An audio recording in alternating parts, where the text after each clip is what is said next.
Hello and welcome to this week's edition of your favorite program, Constituency Talk. The fight against drug and substance abuse and all forms of gender-based violence has become topical nationwide, with National Assembly members taking it upon themselves to lead this fight through sport.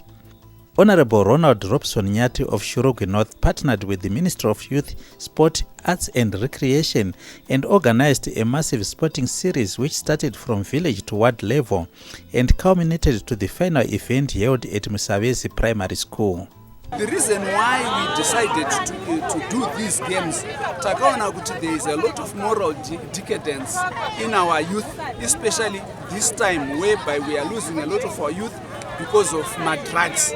Saka isusu takaona kuti the only way yatinogona kuita capture vachikwanisa kuaka unity vachita relationship zvinobva zvaita kuti ukama hwavo huite zvakanaka magames, because magames besides kuaka utano hwemunhu mentally, physically and spiritually zvinobatsirawo zvakare kuti munhu anga aine hunhu hunotarisirwa mukati mekurarama, because sports inoda a lot of discipline. Sports inoda munhu ari switched on. Saka because of that tikuona kuti zvatibatsira seShurugwi North, because if you start with 100 games, 40 dzevanotamba netball, then ne 60 dzinovanotamba football, unoona kuti we have done quite a great thing in our constituency. So I'm very happy. The Deputy Minister of Youth, Sport, Arts and Recreation, Honorable Tinoda Machakaire, graced the event and said the government has escalated the fight against drug and substance abuse among the youths. He also commended the Shurugwi North National Assembly member for coming up with this event, which is in line with his ministry's thrust to end this menace through sport. We are here to support his initiative whereby he is trying to promote all the youngsters in his constituency through sport and quite a number of sporting activities that are being done here. And we want to appreciate his good works that he is doing for his people. And also as a ministry, we are in full support of these initiatives, whereby we are also trying to make sure that we also move with the mantra of fighting against drug and substance abuse. So I want to say to Honorable Nyathi, this is what we are looking for. As a ministry, we are in full support.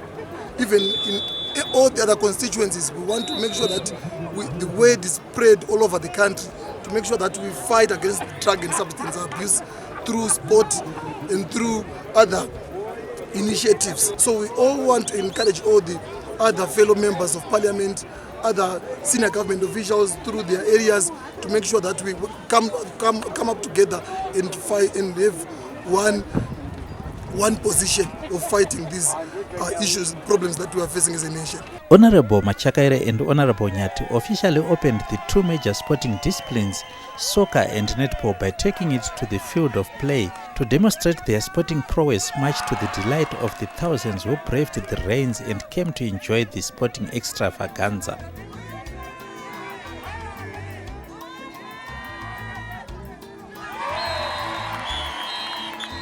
Honorable Machakaire made amends in soccer by pecking the ball into the back of the net, leaving the goalkeeper Councillor Kapeta of Ward 18 lying in akimbo. With such scoring precision, the participants were in high spirits and promised to outclass their competitors in all the disciplines. Tikufara nemutambo wedu watakarongerwa naMP vedu vaNyathi kuti takabva kure kuti muzoona tava pano nhasi. Kwese kwataingobva taingotora mukombe zvakaoma kudaro. Uye tinofarira mutambo wedu wenetball nokuti unotibatsira pazvinhu zvakawanda sevasikana vechidiki vandiri kushanda navo ava. Unovabatsirawo kuti vange vakagwinya munyama dzavo, vasiyanewo nemakuhwawo kudzimba. Vamwewo vandinofamba navo vana vadiki vasati vambova mudzimba. Unovabatsirawo kuti pfungwa dzavo dzinge dzichingova pano pabhora. Vasiyane nezvivakomana vamwe vanokasira kupinda mamereji nenyaya yekushaya zvekuita. Saka vakarambugarawo vari busy nenyaya yenetball yedu iyi zvinotibatsira. Tiri kutarisa kuti tisagumira pano, todawo kuenda mberi kuma-national. Timu yangu tinofarira mutambo usingaiti nekuti mutambo uyu unoita kuti tisangane nemadzimai tichidzidzisana zvakasiyana-siyana, uye tichionawo kuti vamwe vanotamba sei tichikomba kubva pane zvavanoita. Uyu mutambo unoita kuti tifadzane nehama neshamwari. Ende mutambo iwowu unoita kuti tidzidzewo hunhu kubva kune vamwe tichivadzana zvakafanana. Tinokurudzira vana vechidiki sezvo tava madzimai akakura kudai kuti vana vechidiki vave vachitamba bhora vagogona kuenda kunational, vagogona kupikiwawo, kutenda MP vedu vari kuramba vachitipa masimba uye nehurudziro yakanaka kudai pazvipo zvatiinazvo. It's not everyone who came to play, but for some it is time to refresh, make new friends and cheer the playing teams. This in itself is a therapy that will soothe one and will go home refreshed. Support no farira mutambo webhora nokuti towana kwatotandara tichitwera plus kusapota techitati timu yedu itewo panchi. Mitambo yakanaka tinowana wokuvaraidza uye tinenge tichionawo vane zvipo zvavo zvekutamba, tichionawo vane zvipo zvavo, isuwo vaokeriwo tinowana wokuvaraigwawo tichiwanawo kutandarawo tichidzidza zvakawandawo kubva pamitambo iyo. Zvakanakira kusapota bhora nezvokuti kana imi mutambawo mune muchida kusapotiwawo ngoti ende masapota anoita kuti vanhu mutambe mune shungu. Pasina masapota hapana pamungambokwanisa kugawa bhora rokuti mungakwanisa kuona mukaenda mberi. Saka masapota ndo anokwanisa kutibatsira. Ini sesapota ndinosapotawo mutambo wenetball unondidatisa zvisingaiti kunyanyanyanya kutimu dzine unyanzvi dzinoenda kumberi dzinotora mukombe kwete dzinogumira pasi. Tinoshuvirawo kuti semutambo wedu semadzimai ugone kunotindisawo kumberi tipindewo munational tisagumirawo munharaunda matinogara. In the true spirit of sportsmanship, some teams which lost in the earlier stages of this edition of Shurugwi North Games came to cheer on the winning teams, thus promoting the spirit of unity among the youths.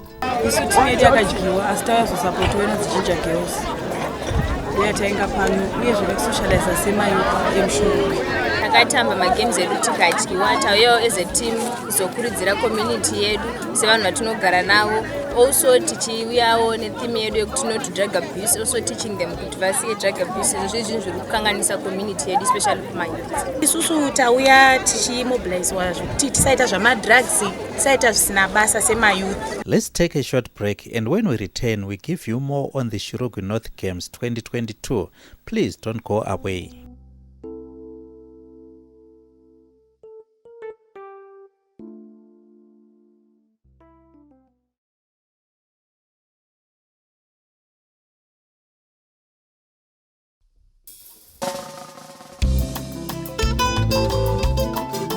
Welcome back.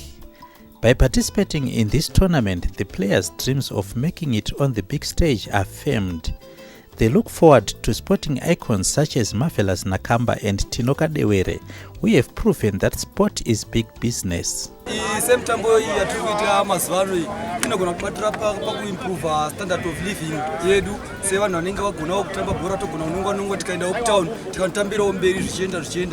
Ini hangu pacha zvangu ndinoona achindibatsira pafitness yangu mabhora iwayo nekuti tichigarawo tichirangira jere kuti tisagara chifunga zvakawanda. Good umpiring and refereeing is also a key ingredient in bringing unity in sport. Chakanakira kuti tibate kuti wedu zvakanaka kana ichitamba magames akaita sayo, we are trying to socialize kuti tiwirirane nokuti mangwana vana ava vanozosangana pavanosangana vanofanira kuva vanozivana nekuwirirana uyezve nemanhau dzamadrugs dziripo mazuvaano ndezvati vakatandara vari kusaizvozvizvi mangwana havazosweri vari kutsvaka zvamadrugs, vanongoswera vari pamutambo kavanoita nemutambo vongosvika vachirara.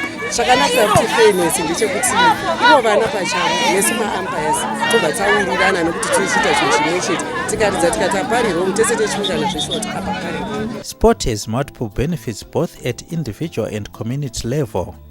Besides helping one to stay fit, it has also built families and strengthened bonds in the community. Timu rangu tiri vanhu vakati simbe, but inini ndindakasimba kudarika vamwe. Mukutamba kwandinoita netball ndikugena zvinhu zvakati wande. Number 1 ndikugena physical fitness, handishomi chandinokonawo kuita ukati neupenyu ringai basa remubato wemaoko kumhanya chaiko ndinomhanya nekusimba kwandakaita ikoko. Hapana chinonditadzisa chekosi inhau yekuti sport chinhu chakanaka chinokuitisa kuti ugare wakasimba, ugare wakagwinya nyama dzako. Nezvandiri zvideno ndavomwe munhu kuti handikwanisi kana kuita chimwe chinhu kana kusumuka chaiko kunenge kuchindishungurudza, but ndireject hapo ndinotosumuka zvitokutodarika vamwe vanhu. Izvi zvinokupa makore andinawo ndine 39 years, but vamwe vangu vatokura dzatove dzatoita sokuti dzadova chemberi nenhau yokuti havana chavanokwanisa kuita any sport chinhu chakanaka mukati meupenyu hwedu. Mitambo inobatsira kuti vana vechidiki vasanyanya kuita makuhwa maraini, inobatsira utano hwavo ivo pachavo, kunyanya kuzvirwere zvezvibereko zvinobatsira kana vari vachipota vachiexercise. Mutungamiri wedu atikurongera mutambo wedu tinototi varamba vakadaro, vana vedu varamba vachibudirirawo vachionekwawo kune nyika vachienda mberi, tinotozvifarira, tinozvikudza. Ndafarawo kusanganawo nevamwe zvara nhasi pamutambo watinonakidza kudai. Tinonyanya kufarira mutambo wedu wenetball, unogara utakasimba semadzimaiwo tiri mudzimba, unogona kusanganawo nemastresi ingaidzo zvatosangana nazvo mudzimba. Saka tikange tichiunganawo tichipanawo maideas tichidi zvinhu zvakangonakawo chose. Mr. Romeo Shangwa, the District Development Coordinator, together with the National Assembly member of Shurugwi North, have taken the fight further by setting up drug committees to ensure that this vice is kept. We enjoy a very cordial relationship with the Member of Parliament for Shurugwi North. We strongly believe that we as a district should come up with various initiatives of their over and above our sporting, so that we make sure that our youth and other various players also support the initiatives by government of making sure that we stop drug abuse among the youth. We also have set up committees with the assistance of the First Lady in making sure that we have drug committees, that we try and police such activities in the district, and making sure that we also bring to book those who are selling, drugs to our youth. So those committees are in place, they are functional. The business community also took this opportunity to sell their wares and refreshments to the multitudes of people who came to enjoy the matches. Tiri kufara semavese business community hange tiri kufara zvatarongerwa naMinister Honorable Nyathi. Mitambo yavatiunzira pano iri kutisimudzira, yatiunganidzira vanhu. Tauyawo kuzosapota mitambo iyi pana vanhu vari kutamba, tine marefreshment atiri kutengesawo pano. Tafara zvakanyanyisa nekuti vanhu vakaungana, chaunga chiri pano, tiri kusimudzirika zvakanyanya pabusiness redu. Tinotenda nezvataitirwa naHonorable Nyathi. Like in any competition, there are winners and losers. Whilst the winners celebrated their win, the losers will have to try again in the next tournament.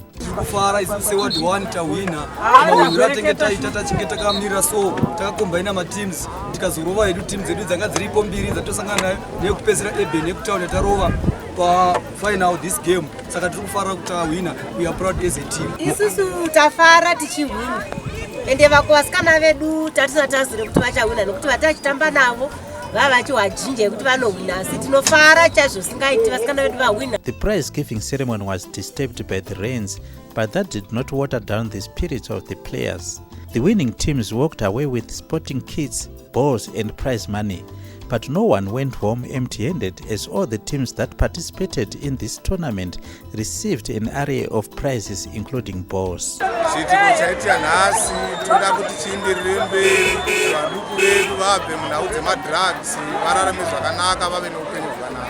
The people of Shurugwi North were happy for spending the day engaged in sporting activities.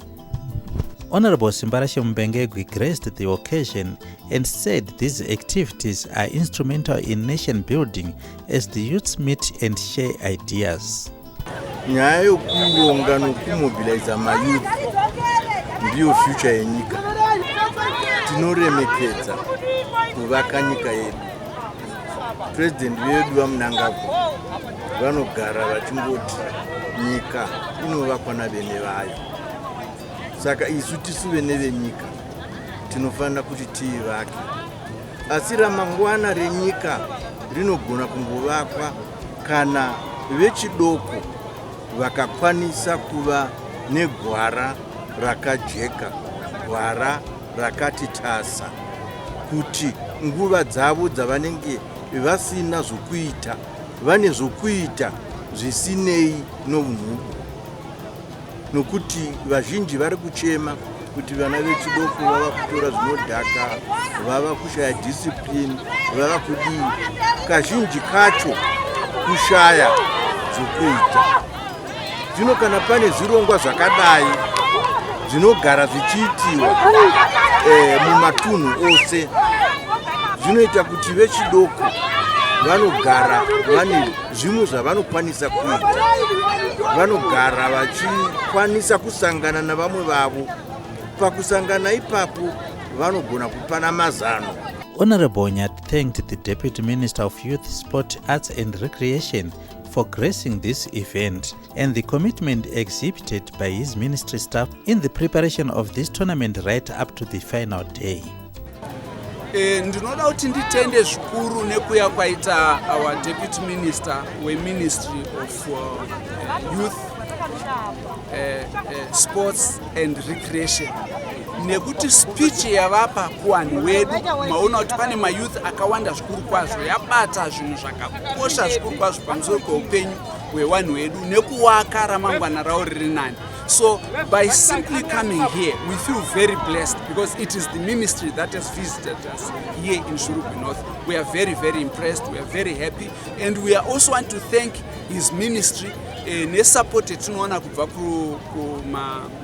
vashandi vose veministry of youth. They are very supportive because ndo vakaronga zvese izvi vachibatana nezifa nezina and other groups kuti zvedu zvifambe zvakanaka. So I'm very, very happy. Let's take another short break. Please don't go away.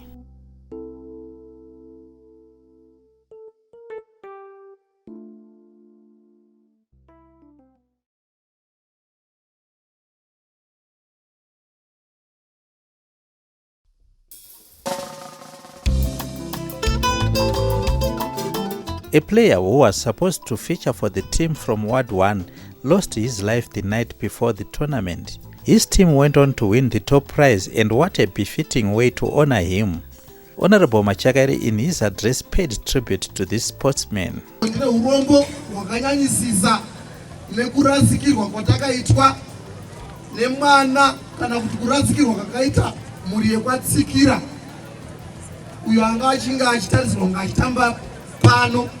Inoti kumure kwatsikira nematambudziko nekurasikirwa kwatakaitwa naPatrick Tsikira akatisiya. Honorable Nyathi, together with representative from the Ministry of Youth, Sport, Arts and Recreation, also honored Patrick Tsikira as they visited the family home to pay their condolences. His fellow teammates expressed their grief and said the gap he left would be difficult to fill.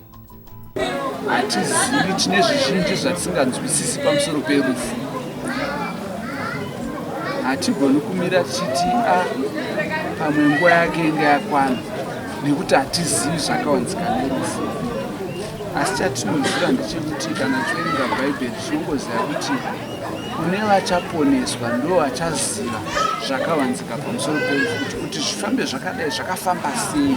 Isusu sevanhu vemuward 1 neurombo husingaita rasikirwawo neimwe player yedu, mukomana uyu akaita tsaona yokurohwa nemvura, asi munhu watanga iplayer tanga takatotarisirawo kuti yainge ichifanira kunge ichitoripo pamutambo, asi nekuda kwokuti mwari wakatongawo matongero avo vakabva vatora, saka tine urombo husingaiti.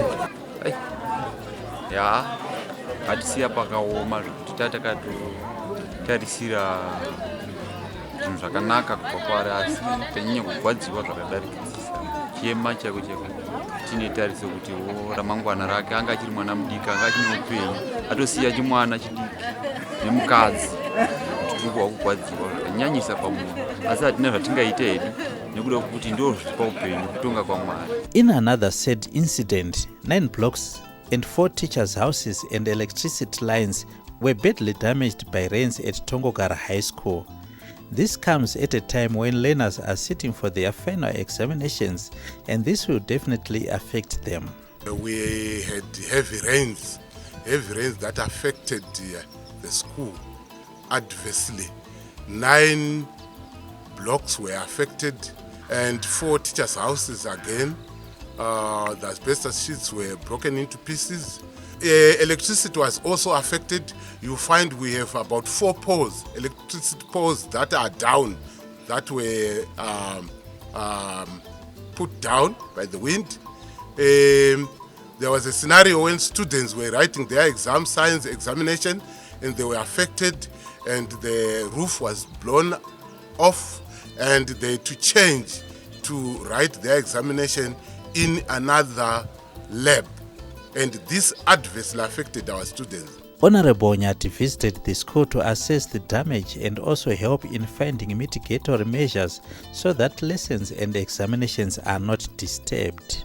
We have come to witness a happening that has happened here when we saw that a number of our blocks have been taken away by wind, 9 of them, and teachers' houses about 4, and also the electricity lines and poles are down.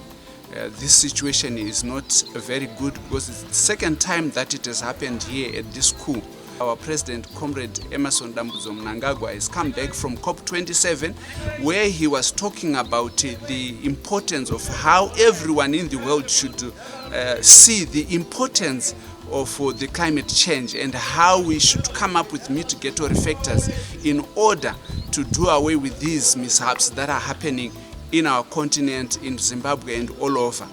And we, as we were going through the school, we have also noticed that the side through which the wind comes, we need to make sure that we have planted trees such as gum trees, pine trees, so that at least the wind, the tornadoes will not destroy the schools. But I'm very glad and thankful that during our agricultural season 2021-2022, we had about 38 field days in Shurugwi North, and we were planting trees in every field day, and we were conscientizing our people the importance of making Zimbabwe green.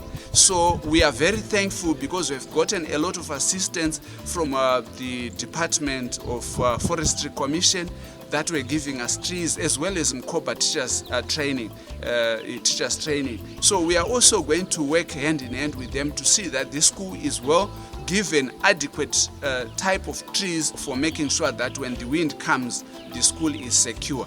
As part of his representative role, he has also consulted widely to ensure that systems are activated for the school to get assistance. I've talked to the DSI, Vamkoki, and I've also talked to the DC, Shurugwi Administration District.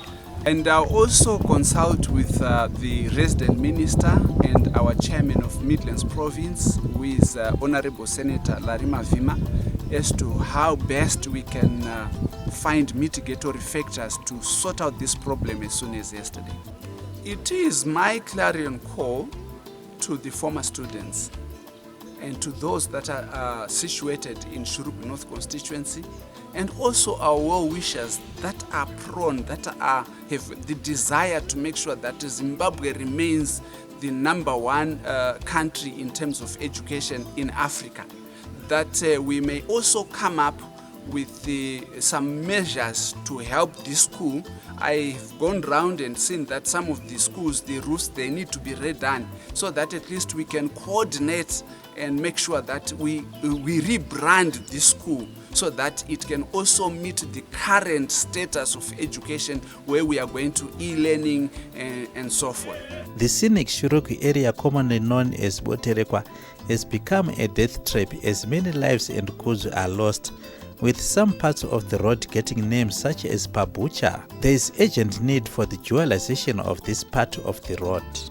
Yeah, I'm getting very concerned as the MP for Shurugwi North Constituency. As much as you are aware that Boterekwa falls within my purview, it's within my constituency, I've talked about it and spoken about it several times in the Parliament, and I've also talked to the Minister of Transport, Honorable Mona, so that we may give preference to this road that leads to South Africa.